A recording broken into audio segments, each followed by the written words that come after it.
Where are you going? Where are you going? อ๋อ กูจะไปไหน ไอ้ยาถูก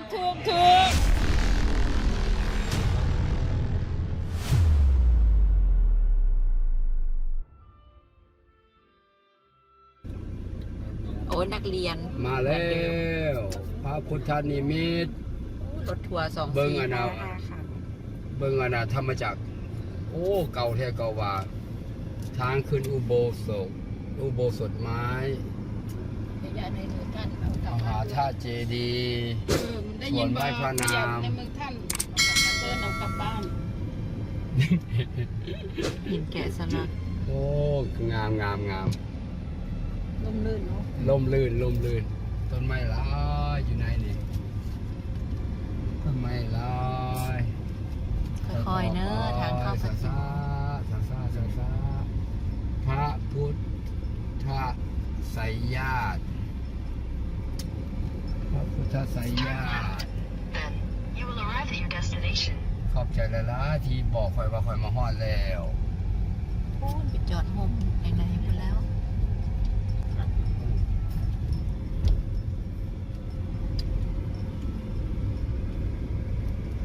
เจ้านี้ก็ขึ้นไปที่หลังแล้วข้าวนี้ก็ได้นะ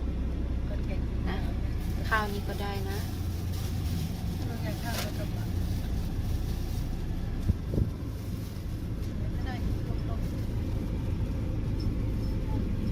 ร่มเย็นเป็นชู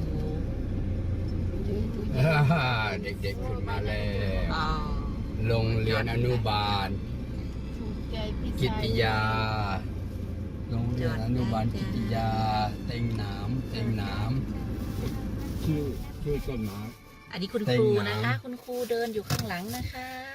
เด็กๆออกหน้าแล้วนะคะ คุณครูกำลังเดินตามค่ะ ยิ้มอยู่สัพเพธรรมานาลังอภินิเวสยะ ไปทางลงลุงไป โอเค เรียบร้อย ไปนี่บอกหมวกมั้ง เด็กๆเขาก็ยังมีหมวกนะเขาก็ใส่หมวกอยู่ดี จับไปด้วยเด้อมือไผ่มือมันเด้อ แต่ว่าอยู่เทิงนี่อาจจะมีห้องน้ำเพราะจ๊ะ ผู้ลังคนอย่าเข้าห้องน้ำได้ยี่ อย่าเข้าแล้วบัดนี้นะทีข่อยอย่าเข้าแล้วบัดนี้ ผู้ลังคนก็คือขอใส่หมวกชื่อซอยประตูนั่นน่าสงสารเรา ตัวโบนักดอกประมาณ10 กิโลแบกนี่ ไปเลาะอะไรกระเป๋า1 หน่วยจ้า200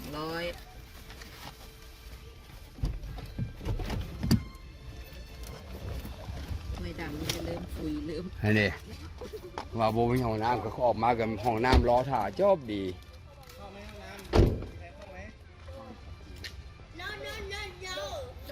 no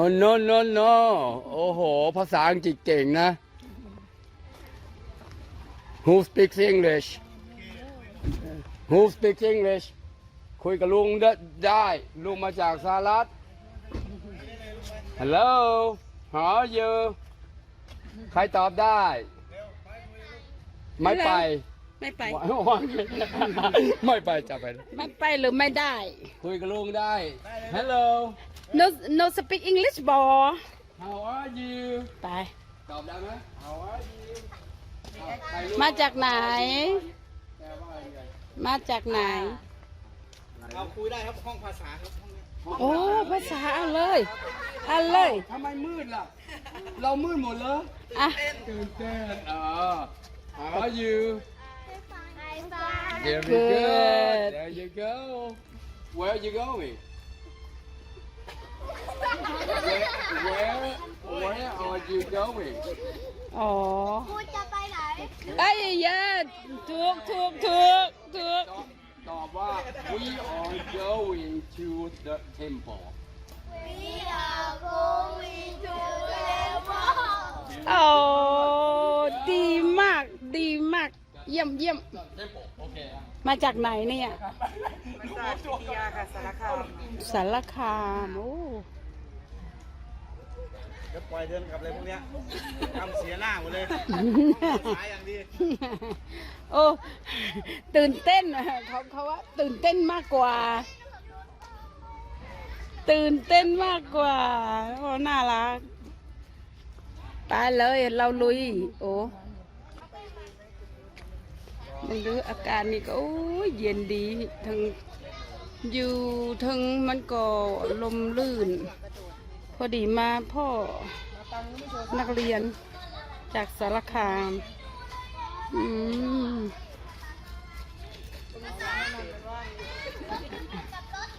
อันนี้ก็ผู้สาวสองสาวใช้สารคามมาวัดในจอมพูอะที่โอ้เนี่ยจำเราเล่นฮะตอนเขาเห็นเนาะจอมนี่วะ ครับเรียนอีกครับเจดีเขาเรียกว่าอะไร เจดี ใครรู้เจดีว่าอะไรใครตอบได้ ก็เหมือนเจดีเจบีบีเจไปนั่นแหละ เอาเลย หน้าไปไม่รู้ไม่เกี่ยวไม่สนใจเลยไม่รู้ไม่เกี่ยวไม่สนใจ เอาพายมานี่เร็ว เราพายมาเนี่ยมา ไหนน้องพายน้องพาย น้องพลอยตัวแทนหมู่บ้าน นี่ตัวเองโอเค ไหนน้องพาย เรียนภาษาอังกฤษว่ายังไงใครรู้ ตัวแทนของชุมชนเร็ว มาไม่ต้องอายหรอก ไม่ต้องอาย ๆเองก่อนไปดิครูเรียก เอาปรึกษากันได้ ครูเรียกแก เจดีภาษาอังกฤษช่วยชุมนุมกันได้ช่วยกันได้ โอเค เจดีภาษาอังกฤษว่าอะไรครับ อะไรเขาช่วยอยู่ ใครรู้ไหมใครจะรู้ไหม มาเร็ว อุ้ย เอาไม่ตอบไม่เป็นไรมานี่เร็วเพื่อนมาแล้วเร็วมานี่มาเข้าแถวตรงนี้ มืดตึ๊บไม่รู้เลย อ้าว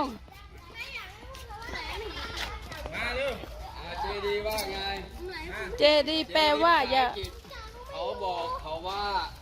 ตูป้า ตู้ป่า เหมือนสถูปนั่นแหละตูป้า ไม่ใช่ เหมือนส ป้า ถู นะ ปนั่นแหละ โอป้านะพี่ชายเกาหลีโอป้า โอป่าโอ สถูปก็นั่นแหละเจดี แต่ว่าเสียงไทยกับเสียงฝรั่งมันก็นิดหน่อย ตูป้า แตกต่างกันนิดหน่อย ไม่ยังขายหนาใช่เนาะลูกด็อกเตอร์ แมนไม่ให้ลูกดอกเตอร์แมนมาทุกคนวะเนี่ย แม่พูดแดง นกยุงจริงเหรอ มหาสารคาม โอ้ไก่เนาะไก่บ่ ไปนอนจากกันละสิ นี่แม่นบ่อยู่ฟากเขาอยู่ฟากนี่เหรอฟากโน่น ประมาณ100 โล อ๋อไม่ไกลติดแล้วบนนี้เนี่ยโอเค ไปแล้วปะ ไปว่าไง ไปเลยรถเปล่า เอาโอเคอ้าว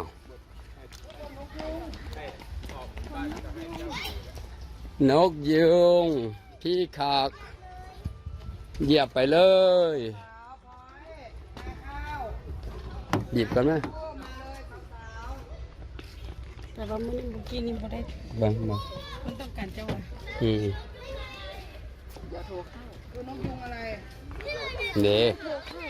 แม่เด้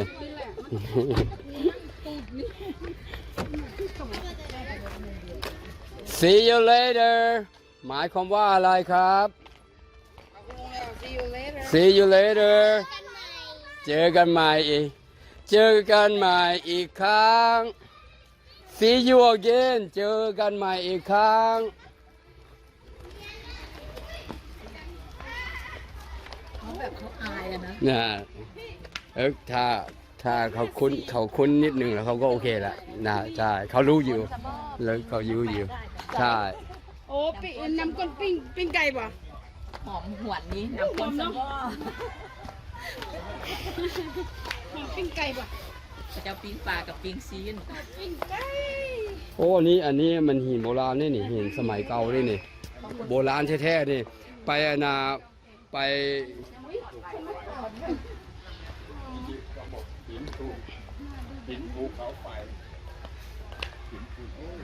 โอ้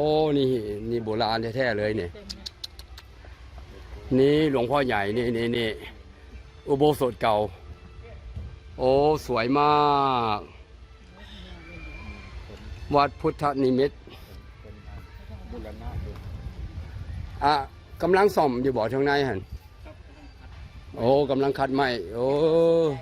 ข้าวส้มได้บ่ข้าวส้มได้บ่อ๋อขี้ฝุ่นเยอะอ๋อไม่เป็นไรแล้ววันหลัง เสร็จแล้วค่อยมาใช่เอาให้สวยๆงามๆเด้อคัดดีๆเด้อให้สวยๆงามๆโอ้ดีกำลังบูรณะrenovate เจียพื้นใหม่ครับสวยนี่โอ้โห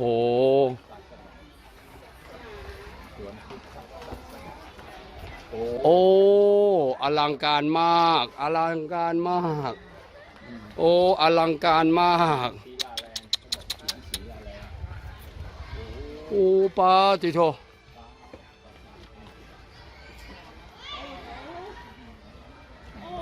ว้าทิโชอันนี้นี่ของพวกนี้นี่คนขอมพวกนี้สมัยขอมพวกนี้นี่เพราะว่าหู้จักว่าหัวพญานาคนี่มันรุ่นสมัยศิลปะของขอมนี่เห็นหัวพญานาคจังหู้จักว่าเป็นศิลปะขอมอันนี้ก็เป็นผมแล้วก็มาบูรณะใหม่ฝานี่ต้องเป็นฝาใหม่ฝาต้องเป็นฝาใหม่เพราะมีพระพุทธเจ้าอยู่โอ้นี่งามเก่าแล้วมาอบใหม่งาม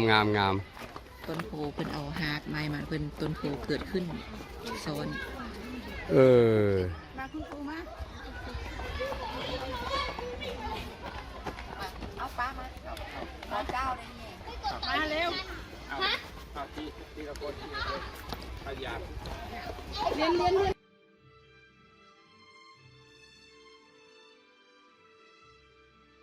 มันเงา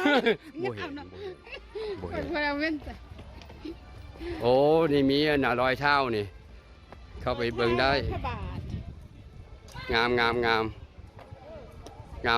หลายโอ้โหคุณอ่ะสุดยอดเลย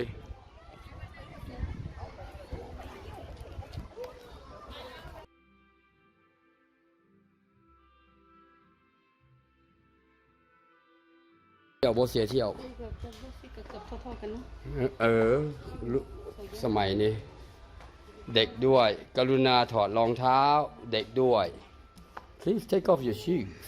please take off your shoes โอ้โหป้าที่ดูเย็นเลยโอ้นกก็อยู่ด้วยโอ้โหเก่าเ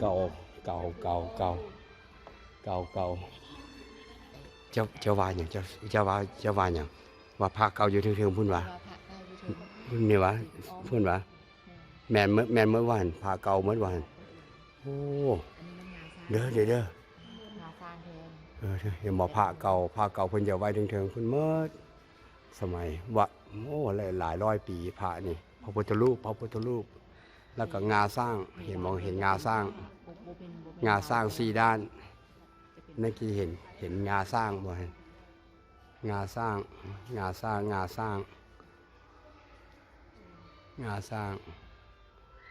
โอ้พระพุทธรูปหลายพระพุทธรูปเก่าหลายถึงเอาเบิ่งเกศเพิ่นก็ต่าง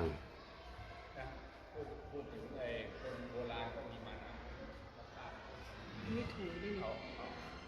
นี่ตัวนี้ถูกำลังสิขูดส่งแสงพื้นมาแล้วกำลังสิขูด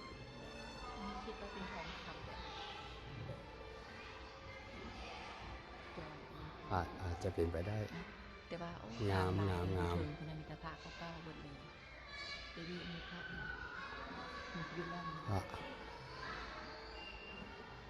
นี่ไม้สลักแบบโบราณค่ายจะโบแมนอาจจะเป็นแบบค่ายอาจจะโบแมนอันนี้พระพุทธพระนาคพญานาค5 เสียนแต่ว่าพญานาคคัดแบบโบราณแบบสมัยขอม เป็นไม้พระเจ้าแก่สลักไม้นะ แบบขอมเห็นบ่จะมาเบิ่งทรงพระพุทธรูปจะบ่คือจะแต่ละหน้าบ่คือกันอันนี้ทรงประเทศลาวนี่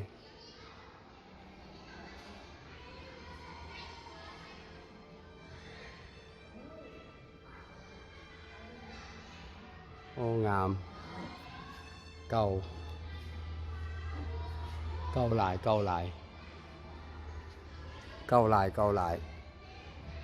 แท้พระพุทธรูปหน้าบ่คือกันจักองค์พระพุทธรูปหน้าบ่คือกันจักองค์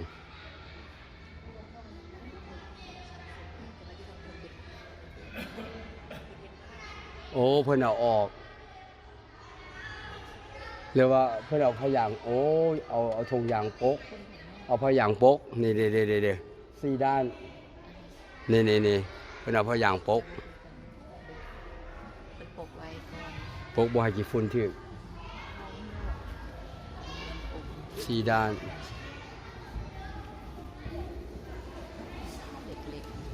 เล็ก นี่เก่าแท้นี่เพราะว่าจมูกเหมือนโบราณจมูกเหมือนโบราณ ๆหินเนาะ เป็นหินแกะเป็นหินนี่เป็นหินขวดโอ้เป็นหินขวดแบบเป็นหินสังกติบ่คือกันจักอันเห็นบ่สังกติบ่คือกันจักอันเลยสังกติบ่คือ3 องค์ทั้งหน้าบ่คือกันองค์ข้างคือกันแต่องค์กลางบ่คือสังกติ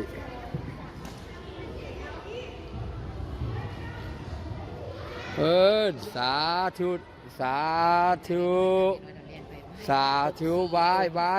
พระพรหม4 หน้าองค์ไหว้ดีครับลูกดีครับลูกไหว้นะครับไหว้นะครับไหว้4 ด้านเลยนะครับไหว้4 ด้านเลยนะครับ เก่งมากสุดยอดเลย4 5 8สุดยอดเล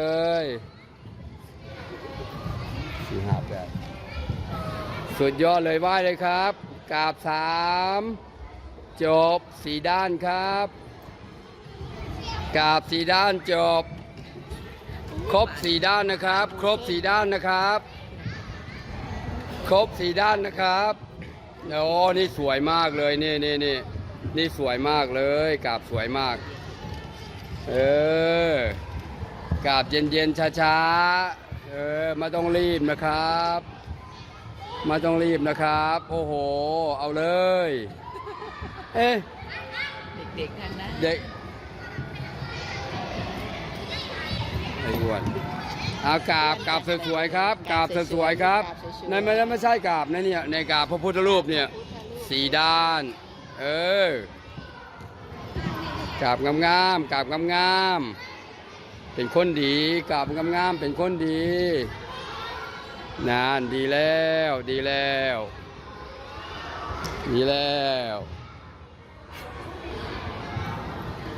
แน่อันนี้สุดยอดเลยนี่สุดยอดเลยนี่โอเคนี่สุดยอดเลยนี่คนเก่งอยู่ที่นี่สุดยอดเลยลูกชื่ออะไรครับโบ๊ทโอเคครับเก่งมากเลยครับโอเคเลยลงพุ่นเลยโอเคโอ้พระธาตุเจดีย์นี่งามหลายมีมานะนะคนสร้าง แมนมีมานะอดทนวิริยะมานะอดทนนี่งามหลายในห้างไม้เพิ่นตัดขึ้น หากปีนหากขึ้นเถิงเพิ่นปีนหากขึ้นเถิง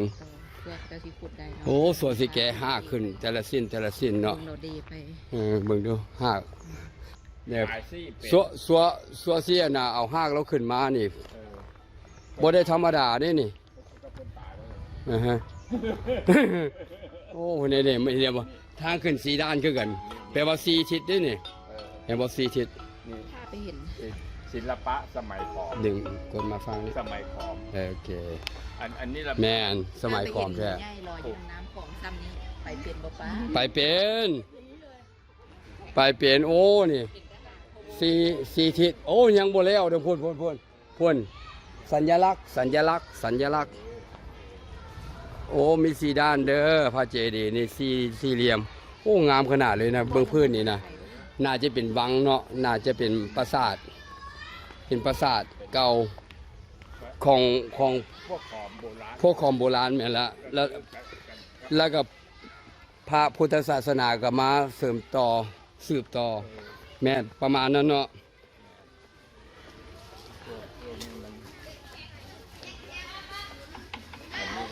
โอ้งามคนน่ะ บูชาพระเจ้าเลยเจ้าสมัยก่อน งามพระนครอาจจะเป็นพระนครเก่านครโบราณเก่านี่อาจจะเป็นพระนครโบราณเก่าโอ้พระพุทธรูปองค์เขียวคนทั้งปลายหันหน้าจะเป็นทองคำแท้ปลายสุดพ้นอาจจะเป็นทองคำแท้ คนน่าจะแบบที่ว่าแบบ หลายกิโล หลายกิโล ที่มา ฮะ ได้ยืนเลยยอดคนนี้เป็น สุดยอดเลย คนที่สวยกันบูรณะนี่ ผู้สร้างนี่เนี่ยเก่าแท้เก่าวานี่ แต่ว่าอนาพระพุทธรูปนี่น่าจะมาเสริมต่อนี่ เอาหินมาแกะสลัก แมนเพราะว่าเบิ่งฐานนี่แม่นพญานาค7เสียนสมัยขอม มีอาจจะเป็นเสาสีวลึงอยู่ตรงกลางก็เป็นได้ หรือว่าผมสีหน้าก็เป็นได้ แล้วเพิ่นเลยเปลี่ยนออกมาเป็นพระพุทธรูป หรือว่าดังเดิมที่เพิ่นอันนั้น แต่ว่าเพิ่นจะมาปรับปรุงปูอันยังเกาะปูทางลุ่มนี้ นั่นแหละทั้งเถิงบ่มีรูปแนวนี้เพิ่นเอามาเสริมใส่ เขาคิดว่าแต่เก้าแล้ว แต่ว่าเพิ่นสิมาปูกะโหลใส่เพราะว่ามีหอยดินหอยแดงๆอยู่นี่ บอกข่อยว่าความหมายนี่เก่าหมดนี่ แต่ว่าพระพุทธรูปหันบ่แม่น เก่า ฐานเก่า แต่องค์พระนี่แม่นองค์ใหม่ อันของเก่าคือสิพังเนาะ ของเก่าคือสิพัง ทำรถชุดโซมอ่ะ ถ้าบ่พังก็แม่นพระพุทธพรหมสีหน้าหรือว่าแนวใดหนึงของพวกฮินดูแม่นเพราะว่าอันนี้ของขอมเด้ ของขอมมันก็ ให้ขอมมันต้องฮินดูหมด เพิ่นเอาอันนั้นมาปูพื้นใหม่ดีกว่า นั่นแหละ เป็นกมาบูรณะปฏิสังขรณ์นั่นเอง แม่นคือกับต้องปากก่อน คือกับวัดนครวัดหั่นแหล้ว คือนครวัดนี่ก็คือกัน โอ้งามหลายงาม เพิ่นปูอัน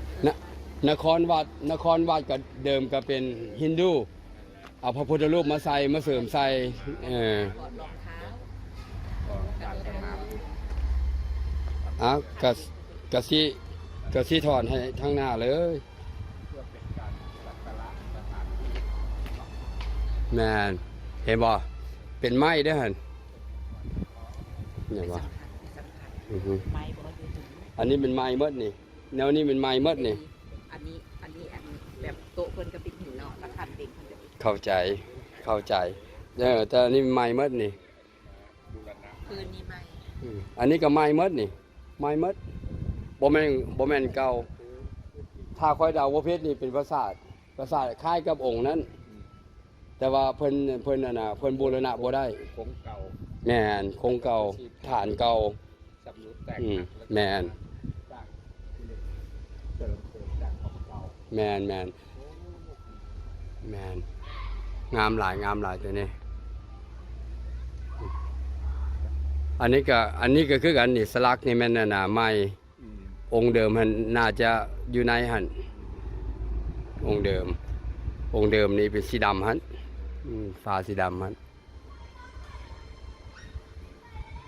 ก็เก่งอยู่คันเสเว้าแล้วเก่งอยู่นี่เป็นฐานนี่ธรรมจักรแม่นแต่ฐานนั่นจะเป็นเก่าเดิมหมดหั่นนี่อันนี้บ่ได้ติดได้นี่ขวดหมดนี่สลักใหม่ขวดหมดแปลว่าหินปูนแล้วมารูปแล้วมาน่ะปาดเอาโอ้เพี้ยนขนาดเลยนี่ต้องเพี้ยนขนาด หรือว่าเพื่อนเฮ็ดเป็นท่อนมาแล้วมาเสื่อมใส่กัน หรือว่าแตกหักบ่ว่าจังไดหรือว่าแตกหักย่านแตกหักเนาะแล้วเพิ่นมาเสื่อมเนาะหรือว่าจังไดคือบ่ ตั้งใจเอามาเป็นท่อนๆมันเป็นระยะพอกัน ทอกันเนาะท่อนเฮาสันนิษฐานก็ต้องเป็นท่อเอามาเสื่อมใส่กัน ว่าสั้นแบกขึ้นมายากเด้ แม่น ก็จะเป็นเนาะ แม่น เดียวแบกขึ้นมายากรอเป็นท่อนเป็นท่อนเพื่ออะไรก็ต่อคนโบราณก็บ่งง แท้แม่น มาเป็นองค์จังซี่โอ้ยแบกบ่ขึ้นวะเนาะโอ้จะว่าเว้าพื้นคนสมัยก่อนมานานนะแบก แม่น กิ้งหินขึ้นเขาได้กันได้ ได้ บ่มีเครื่อง ความอดทน บ่มีเครื่องจักรน้ำ แม่นความอดทน เนาะ นะ ไป โอเคเห็นแล้ว เรียบร้อยละคือสิหมดทุกบอลละ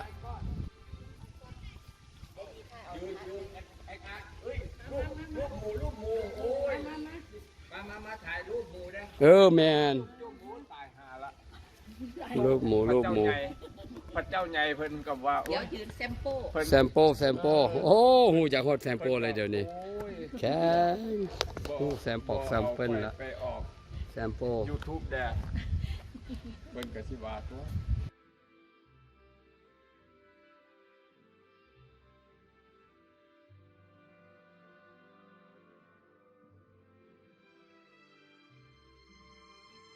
วัดได้รู้กันไทย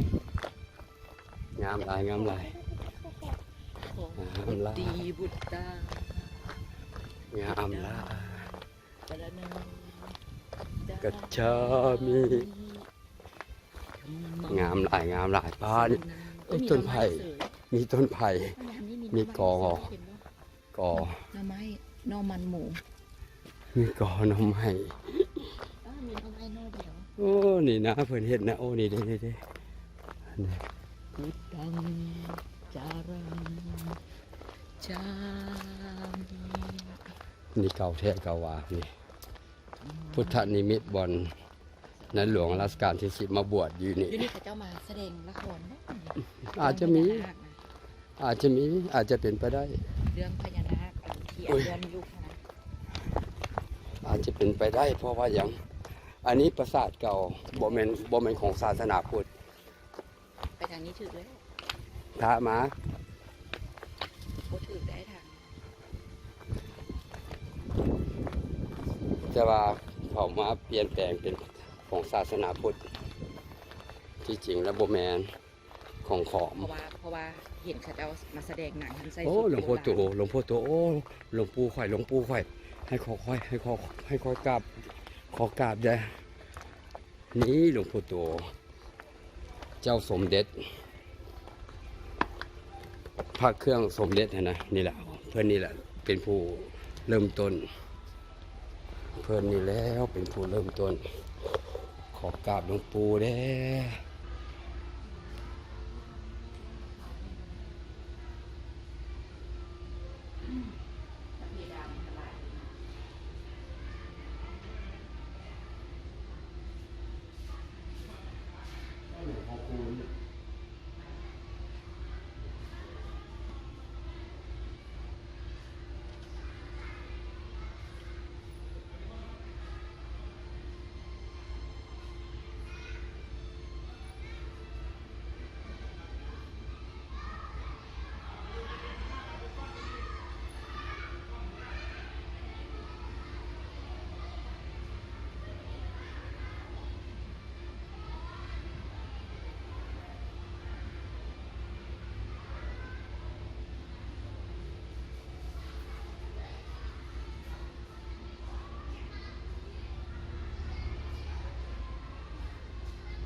เรียบร้อย ย่องไม่ยับระงับด้วยการไม่จองเวร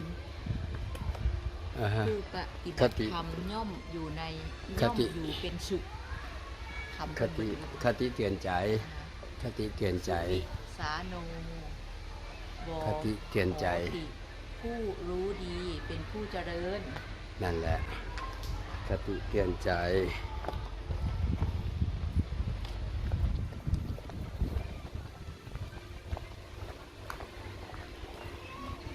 ผู้ปกครองจะมานำสัมพันธ์ทำได้นะคะ อือฮึ คือจากเสียนี้ห้อง สี่ขวบ ห้องน้อยแล้วก็ อนุบาล ผู้ปกครองมานะทีละครับไม่ได้มาดูแลนะคะหรือว่าอยากปล่อยให้ นะ ใครตั้งหันหน้ามา สวัสดีครับเอาสวัสดีครับ ลูกชื่ออะไรครับตอบได้ไหมครับ ชื่ออะไรครับ เอาเลย ชื่ออะไรครับ เอาอายแล้วขอโทษครับ ถามชื่อหรืออายเลย ถามชื่ออายเลย โอเคไม่เป็นไรสวัสดีครับ ลูกๆครับ เข้าชมเลย เข้าชมเลย โอ้สีชมพูสวยมาก เข้าไปชมปราสาทเลย เข้าไปชมปราสาทเลย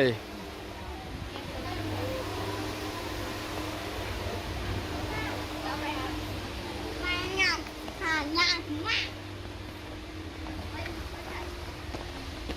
ไปไหนอีก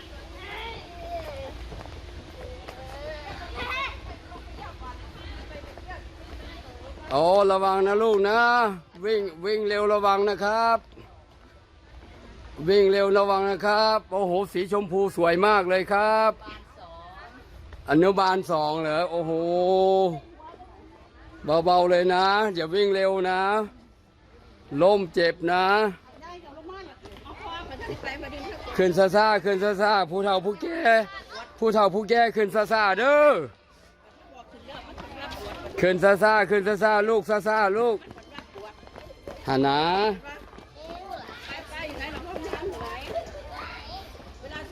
มาแม่ โอเค